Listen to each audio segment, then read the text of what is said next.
जहां एक और इंडिया कोरोना के सेकेंड वेव के खतरे से गुजर रहा है, वहीं इस दुनिया में एक ऐसा देश है जिसने अपने आप को कोरोना फ्री घोषित कर दिया है, वो भी इस सिचुएशन में। अब वहां पर पब्लिकली भी मास्क लगाने तक की जरूरत नहीं है। वो देश है इजराइल। पर सवाल ये उठता है कि ये हुआ कैसे? ये हुआ सामूहिक टीकाकरण प्रोग्राम को सुनियोजित तरीके से चलाने की वजह से। सबसे पहले तो वहां के लोगों ने अपनी सरकार पर वैक्सीनेशन के लिए भरोसा दिखाया और वैक्सीनेशन प्रोग्राम में बढ़ चढ़कर हिस्सा लिया।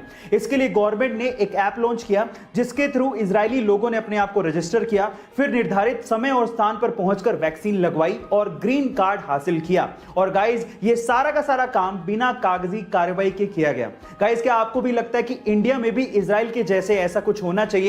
चैट सेक्शन में जरूर लिखेगा। और 7 साल की उम्र में आपने बच्चों को खिलौनों से खेलते या फिर अपने पेरेंट्स की निगरानी में रहते देखा होगा, लेकिन कनाडा की एक 7 साल की बच्ची है जिसके कारनामे सुन के आप लोग हैरान रह जाओगे। ये 7 साल की बच्ची जिसका नाम रोरी वैन उल्फ है, 80 किलो का वेट उठा के डेड लिफ्टिंग कर सकती है, जो कि बड़े बड़ों के लिए इम्पॉसिबल सा काम होता है। गाइस, मैं आपकी जानकारी के लिए आपको बता दूं कि रोरी इतनी छोटी सी उम्र में 30 केजी वेट लिफ्टिंग चैंपियनशिप में अंडर 11 और अंडर 13 की चैंपियन भी रह चुकी हैं। रोरी के पापा के अनुसार ये पूरे विश्व की 7 साल की सबसे मजबूत महिला है। गाइस, आपको रोरी के बारे में सुन के कैसा लगा? चैट सेक्शन में जरूर लिखेगा। एक बार एक व्यक्ति भगवा चोला पहन के ट्रेन से जा रहा था। उसके सामने 2 अंग्रेज औरतें बैठी थी जो कि उसका भगवा चोला देख के उसका मजाक उड़ा रही थी। अचानक से दोनों अंग्रेज औरतों की नजर उस व्यक्ति के हाथ की घड़ी पे पड़ गई, जो कि थोड़ी महंगी लग रही थी। तो उन अंग्रेज औरतों ने सोचा कि क्यों ना इसे लूट लिया जाए। उन दोनों अंग्रेज औरतों ने इस व्यक्ति से कहा कि तुम हमें ये घड़ी दे दो, अदरवाइज हम लोग पुलिस को बुलाएंगे और ये कहेंगे कि तुम हमसे बदतमीजी कर रहे थे। उस व्यक्ति ने बात सुन के भी अनसुनी कर दी और ऐसे रिएक्ट किया कि उसे जैसे सुनाई नहीं देता। फिर उन दोनों औरतों ने उसे इशारों से समझाया, पर वो तब भी नहीं समझा। फिर उसके बाद उस व्यक्ति ने दोनों अंग्रेज औरतों को इशारों से कहा कि जो भी कहना है वो लिख के दे दो। तो उन दोनों अंग्रेज औरतों ने ये लिख के दिया कि तुम हमें ये घड़ी दे दो, अदरवाइज हम पुलिस को बुलाएंगे और कहेंगे कि तुम हमसे बदतमीजी कर रहे थे। जब लिख के वो पर्ची व्यक्ति को पकड़ाई तो व्यक्ति ने पर्ची पढ़ी और उसके बाद बोला कि अब पुलिस को बुला लो। गाइस, वो व्यक्ति जानते हैं कौन थे? वो व्यक्ति थे स्वामी विवेकानंदा। गाइस, मैं अगर आपसे सवाल पूछूं कि इंडिया का पहला ISO certified private railway station कौन सा है, तो आप लोग क्या जवाब देंगे? Private railway station. आज तक तो लोगों ने यही सुना था कि रेलवे स्टेशन तो कम से कम गवर्नमेंट के ही होते हैं या फिर गवर्नमेंट ही बनाती है, लेकिन ऐसा नहीं है। इंडिया का पहला ISO सर्टिफाइड रेलवे स्टेशन भी है और वो है मध्य प्रदेश के भोपाल में, और जिसका नाम है हबीबगंज रेलवे स्टेशन। जी हाँ गाइज, याद कर लीजिए, हबीबगंज रेलवे स्टेशन।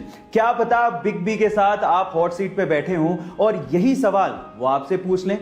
गाइस, अगर मैं आपसे सवाल पूछूं कि दुनिया का सबसे महंगा पनीर कौन से एनिमल के मिल्क से बनाया जाता है, तो आप लोग क्या जवाब देंगे? मे बी कई लोगों का जवाब अच्छी नस्ल की गाय होगा, किसी का जवाब अच्छी नस्ल की भैंस होगा, किसी ने ऊंट जवाब दिया होगा, किसी ने बकरी जवाब दिया होगा। लेकिन आपकी जानकारी के लिए मैं आपको बता दूं कि इनमें से वो कोई भी एनिमल नहीं है। एक्चुअली दुनिया का सबसे महंगा पनीर डोंकी के दूध से बनाया जाता है। जी हाँ, डोंकी के दूध से, और उस पनीर का नाम है प्यूल, PULE, प्यूल। और डोंकी के दूध से बना हुआ प्यूल पनीर $600 पर केजी जितना महंगा है, यानी कि लगभग 42,000 रुपए पर केजी। ओह माय गॉड, क्या आपने इससे पहले इमेजिन किया था? गाइस, कई बार हमें हमारी जिंदगी में डिसीजन लेने में बड़ी दिक्कत आती है। हमें ये समझ ही नहीं आता कि हम दिल की सुने या दिमाग की। इन दैट केस मेरे पास एक बहुत ही सॉलिड तरीका है जिसे मैं खुद भी इस्तेमाल करता हूं। अगर आपको डिसीजन लेने में दिक्कत आए तो आप एक काम करिए, आप सिक्के को हवा में उछालिए। इससे पहले कि आप लोग पूछें कि ये क्या तरीका है, मैं आपको बता दूं कि आपको हेड और टेल से डिसीजन नहीं लेने। इनफैक्ट जब आप सिक्का हवा में उछालेंगे और जब वो सिक्का हवा में होगा, आपको तभी समझ में आ जाएगा कि आपको सच में क्या करना चाहिए और आपको ठीक वही करना है ना ये इंटरेस्टिंग फैक्ट?